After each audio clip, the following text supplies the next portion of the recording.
నమస్తే, welcome to Telugu రాజ్యం. ప్రస్తుతం మనతో పాటు ఉన్నారు చలసాని శ్రీనివాస్ గారు ఉన్నారు. సార్ నమస్తే. నమస్కారం, అందరికీ నమస్కారం. సార్, ముఖ్యంగా కేంద్ర ప్రభుత్వము పార్లమెంట్లో కొత్త బిల్లు తీసుకొచ్చిన పరిస్థితి.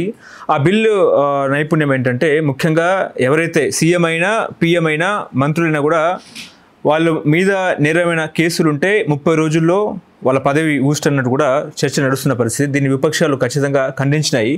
ఈ బిల్లు గురించి ఏం చెప్తారు సార్? ప్రజాస్వామ్యానికి దుర్దినాలు దాపదించాయి. ఈ బిల్లు ఓన్లీ సత్యహరిశ్చంద్రుల్ని కాపాడుతానకన్నట్లు ఫోజులు కొట్టేవాళ్ళు, దానికన్నా బాధ్యబంతులు కొట్టుకునేవాళ్ళు బయలుదేరాళ్ళు. ప్రజాస్వామ్యం అంటే తెలుసా లేదో కూడా తెలియదు. కేవలం ఆదానీ గారికి చెంచాలుగా బతకడం. ఆదానీ గారు అంటే మీ గౌతమ్ అదానీ గారు అనుకోదు. ఆదానీ గారి బ్యాచ్ అని గుమా వ్యాపారులు ఉన్నారు. గుమా అంటే గుజరాత్ మారేడు వ్యాపారులు కాదు, బ్యాచ్ ఒకటి ఉంది. ఈ వ్యాపారులకు బానిసలుగా బతికేవాళ్ళు, భజన చేసేవాళ్ళు, అది కొంచెం బయటకు వచ్చి ప్రజాస్వామ్యంగా ఆలోచించండి. ఇవాళ ఈ కేంద్ర ప్రభుత్వం ఎవరి కోసం పెట్టిందండి?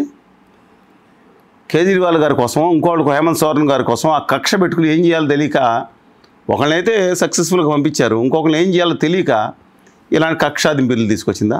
వాషింగ్ పౌడర్ నిర్మా ఫ్యాక్టరీలో పెట్టుకున్నట్టు ఇవాళ ఎంతమంది మీద ఉత్తర భారతీయ జనతా పార్టీకి వెళ్ళిన వాళ్ళు, సర్ఫ్ తెల్లగా అయిపోయిన వాళ్ళు ఎంతమంది ఉన్నారు? వాళ్ళ మీద ఏమి ఉండదా? కేవలం ఇవాళ ఇంకోటి కూడా చెప్తున్నాను, తెలియక చంద్రబాబు నాయుడు గారు గుదిబండని మెడలో చుట్టుకుని దిగుతున్నారు. నితీష్ కుమార్ గారు గుదిబండను కాదు, మీరు మిమ్మల్ని ముంచడానికి ప్రయత్నించిన దాంట్లో మీ కన్నుతో, మీ వేలుతో మీ కన్నే పొడుస్తున్నారు. రాష్ట్రాల హక్కుల్ని నాశనం చేసేటట్లు వ్యవహరిస్తుంటే మీరు తందానా అంటున్నారు. ఎస్, ఖచ్చితంగా చెప్తున్నాను. ఈ దేశంలో అత్యధిక కేసులున్న ముఖ్యమంత్రి ఎవరండి? 89 కేసులు ఉన్నాయని రేవంత్ రెడ్డి గారు. అందులో తీవ్రమైన ఆరోపణలు ఉన్నాయి 42 వాళ్ళు పెట్టినాయి. నెక్స్ట్ అత్యధిక కేసులు ఉన్నాయి స్టాలిన్ గారు, 42 కేసులు ఉంటే 11 తీవ్రమైన అభియోగాలు ఉన్నాయి. ఆ తర్వాత కేసులు ఉన్నాయి చంద్రబాబు నాయుడు గారు, దాదాపు 30 పైన తీవ్రమైన అభియోగాలు ఉన్నాయి, కేసులు ఉన్నాయి. ఈ కేసులు తక్కువ, అభియోగాలు ఎక్కువ ఉన్నాయి. అలాగే హేమంత్ సోరెన్ గారు, విజయన్ గారు, మమతా బెనర్జీ గారు, వీళ్ళందరినీ, అందులో 10 మందిలో దేవేంద్ర ఫడ్నవీస్ గారని ఒక ఆయన ఉన్నాడు, అనుంగు శిష్యులు. ఆయన మీద తక్కువ, 10 మంది ఉన్న ముఖ్యమంత్రుల్లో ఆయన మీద తక్కువ పెట్టుకున్నారు. ఎవరి కోసం చేస్తున్నారు ఇది? ఏదో ప్రజాస్వామ్యం పునరుద్ధరించినట్టు, సత్యహరిశ్చంద్రులందరూ, నీతి నిజాయితీ పరులందరూ ఆదానీ గారు ఉత్తర భారతీయ జనతా పార్టీలో ఉన్నట్టు అబ్సల్యూట్గా రాగండి. ప్రజాస్వామ్యాన్ని పరిరక్షించుకోవాలి, దాని సంస్కరణలో చేయాల్సిన అవసరం ఉందండి. Nothing wrong in that. కానీ rule is rule for all అనేది ఉండాలి. ప్రజాస్వామ్యాన్ని పరిహాసం చేసేటట్టు ఇవాళ ఆ ఎలక్షన్ కమిషనా, ఎవరి కమిషన్ అది? అదానీ గారి ఎలక్షన్ కమిషన్ లాగా. ఇప్పుడు ఈ రూల్ ముఖ్యమైన ఒక విషయం చెప్తానండి. ఇంతకుముందు కూడా 2 సంవత్సరాలకు పైబడి శిక్ష ఎవరికన్నా నేరారోపణ జరిగి రుజువైతే వాళ్ళ సభ్యత్వం పోతుంది. రాహుల్ గాంధీ గారు దేశానికి స్వాతంత్రాలే వందలాది మందిని ప్రాణత్యాగాలు చేసిన మోడీ గారి కుటుంబం అంట. మరి ఏంటో మోడీ గారిని అన్నారని చెప్పి మోడీ గారు ఒక ఆయన ప్రపంచంలో ఏదో రావు గారిని అంటే రాహుల్ అందరూ వచ్చేస్తారనమాట. ఎవరో రావు గారు, పివి నరసింహరావు గారిని అంటే మా రావులు అన్నారు అని చెప్పి దేశంలోని రావులు అక్కడి నుంచి వచ్చింది, మన బెంగాల్ నుంచి వచ్చింది, కర్ణాటక, మహారాష్ట్ర, ఆంధ్రప్రదేశ్, అందరూ రావులు ఉన్నారు. రావులందరూ కేసులు వేస్తారనమాట. మనోభావాలు దెబ్బతిని వెంటనే పార్లమెంట్ సభ్యత్వం నిమిషాల మీద రద్దు చేసి ఇంట్లో నుంచి బయటకు నెట్టేస్తారనమాట, క్వార్టర్స్ నుంచి. రాహుల్ గాంధీ గారు చేసిన మీద ఇదే కదా వీళ్ళందరూ. అంటే ఈ దేశంలో 2 సంవత్సరాలు పైబడి కేసు కనుక నిరూపణ అయితే తర్వాత పైకోర్టుకి వెళ్ళొచ్చు, వేరే సంగతి. ఇప్పుడు అదేమీ లేదు. నెల రోజుల పాటు ఆయన అరెస్ట్ చేసి జైల్లో పెడితే పదవి పీకేస్తారు. ఇదంతా ఇప్పుడు జరగబోయేది ఇదే కదా. అందువల్ల దాన్ని ఏదో చూసారా, అవినీతిని కాపాడతారని కొంతమంది దిక్కుమాలిన బ్యాచ్ బయలుదేరారు. రూల్ అందరికీ రూల్ ఉండమనండి. కానీ దక్షిణాది రాష్ట్రాల వైపే బీజేపీ ఇప్పుడు ఖచ్చితంగా దక్షిణాది రాష్ట్రాలను ఇరుకున పెట్టే అవకాశం ఉందంటారా ఈ బిల్లు ద్వారా? ఎందుకంటే ఈడీ సిద్ధరామయ్య గారి మీద కూడా ఉంది, పినరయి విజయన్ గారి మీద కూడా ఉంది. వాళ్ళు కొరుకు పడిన ఇయే కదండి. దక్షిణాది మీద జైత్రయాత్ర అంటారు, వాళ్ళంటే అన్నారండి సిద్ధాంతకర్తలో. వీళ్ళకేమైందండి? నా కిరణ్ కుమార్ రెడ్డి గారిని తెలంగాణ ₹1 అన్నాడు కదా, బీజేపీ అని చాలా గట్టిగా మాట్లాడారు కదా. విధ్వంసకర ఆలోచనలు కూడా చేశారు ఆయన. మా కర్మ కొద్దీ, దౌర్భాగ్యం కొద్దీ 2 రాష్ట్రాల మధ్యన, 2 ప్రాంతాల మధ్యన సమన్వయం కంటే మోసగించారు ఒక విధంగా. ఆ వ్యక్తి ఇలాంటి వాళ్ళు కూడా దక్షిణాది మీద విజయయాత్రను, జైత్యాత్రను అన్నట్లు మాట్లాడారంటే ఏందండి ఇది? దేశంలో భాగం కదా, దేశ మూలవాసులు కదా మేము.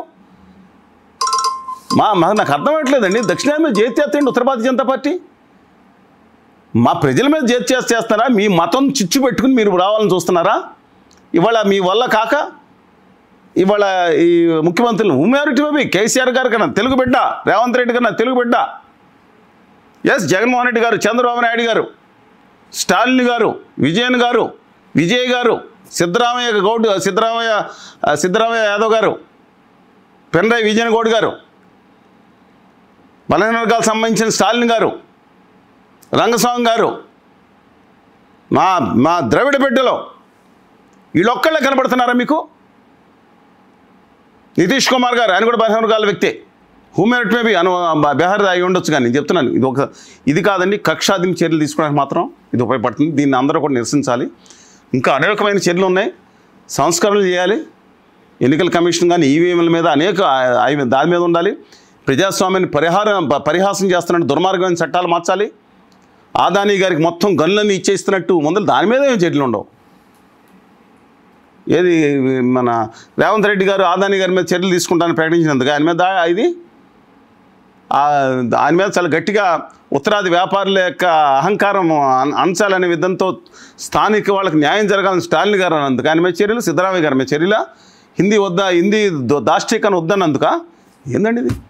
ఇప్పుడు ఇటీవల కూడా కేజ్రీవాల్ జైలుకి వెళ్ళారు. ఆయన ఏమన్నారంటే ఆయన జైలు నుంచే పరిపాలన సాగించారు. ఇప్పుడు ఆ పద్ధతి ఉండదేమో బహుశా. ఎందుకంటే ఆయన ఏమన్నారంటే నేను రేపొద్దున నన్ను బదులు ఇంకోని కూడా చేస్తారు, అందుకని నాకు పదవి మీద ఆశ కాదు. నా మనీష్ సిసోడియా అని ఎలా పంపించారో చూసాం. అంటే ఇంకెక్కడ దొరకలేదండి, వీళ్ళే దొరికారా? ఉత్తర భారతీయ జనతా పార్టీలో ఆదానీ గారి పార్టీలో ఉన్న వాళ్ళందరూ సచ్చరిచందులకు, మానవత్వానికి ప్రత్యేక నీతి నిజాయితీలు అని చూసి నేర్చుకోవాలి. ప్రపంచం అంతా నేర్చుకోవాలి. ఇంకా కోపెన్హాగన్లో కూడా ఇప్పుడు డెన్మార్క్ కానీ మిగతా దేశాల పార్లమెంట్లు కూడా వీళ్ళని చూసి నేర్చుకోవాలి. వెళ్ళటం, వాషింగ్ పౌడర్, నిర్మా బయటకు వచ్చేయటం. అంటే ఇప్పుడు ఈ బిల్లు ద్వారా 130వ రాజ్యాంగ సవరణ కొత్త అమెండ్మెంట్ బిల్లు ద్వారా కొత్త ప్రభుత్వాన్ని కూల్చి మళ్ళీ వాళ్ళు పాగా వేసే అవకాశం ఉన్నట్టు కూడా రాజకీయ వర్గాల్లో చర్చ నడుస్తున్న పరిస్థితి. ప్రభుత్వాన్ని కాదు, ప్రజాస్వామ్య వ్యవస్థని కోల్పోతున్నారు వీళ్ళు. అసలు నాకు అర్థం కాదండి. ఆయన 50 లక్షల కోట్ల పైన అప్పు ఉంటే మోడీ గారు గత 1947 నుంచి ఈయన వచ్చేందుకు 2014 వరకు మొత్తం దేశం అనేక రంగాల్లో ప్రభుత్వ రంగ సంస్థలు నిర్మాణం చేస్తూ గుండు పిన్నిస్ తయారు చేసి నిజంగా ప్రెస్క్రిప్షన్లో గుండు పిన్నిస్ కూడా తయారయ్యేది కాదంట. అట్లాంటిది ఒక ప్రభుత్వ సంస్థ నిర్మాణం చేసుకుంటూ మౌలిక సదుపాయాలు ఎవరైతే మౌలిక సదుపాయాలు కల్పించకపోతే ఎంత కొనాలి వెళ్ళిపోయే దేశం. ఒక స్టేజ్ తీసుకురావడానికి ఆల్ ఇన్ఫ్రాస్ట్రక్చర్ చేయడానికి ఒక 50 లక్షల కోట్ల రూపాయలు అప్పు తీసుకొస్తే ఈ మోడీ గారు వచ్చిన తర్వాత 200 లక్షల కోట్లు చేర్చారు. ఈ 10.5 ఏళ్లలో అయినా 200 లక్షల కోట్లు, 150 లక్షల కోట్ల రూపాయలు అప్పు తీసుకొచ్చింది మోడీ గారి ఉత్తర భారతీయ ఆదానీ గారి అండర్ కంపెనీ ప్రభుత్వం.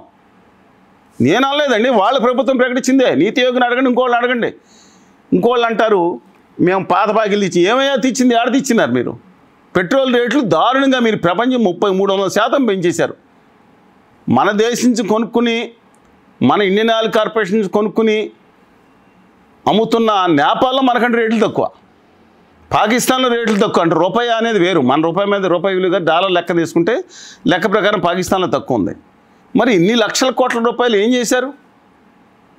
రష్యా నుంచి ఆయిల్ తీసుకుని వీళ్ళ కంపెనీలు యూరోప్కి అమ్మటం,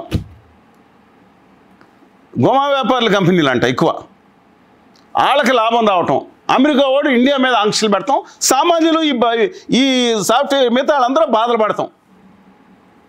లాభం ఉంది వాళ్ళ గుజరాతీ వ్యాపారులు, ఇంకోళ్ళ వ్యాపారులు అనేది డిఫరెంట్ ఇష్యూ. ఏమైపోతున్నారు, సమాజం ఎందుకు స్పందించట్లేదండి?